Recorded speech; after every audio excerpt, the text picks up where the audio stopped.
You ask Tiger to solve.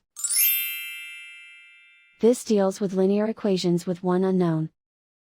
The final result is c equals -20. Let's solve it step by step. Swap sides. Isolate the c. Multiply both sides by inverse fraction 5 over -2. Simplify the arithmetic. Group like terms. Multiply the coefficients. Simplify the arithmetic.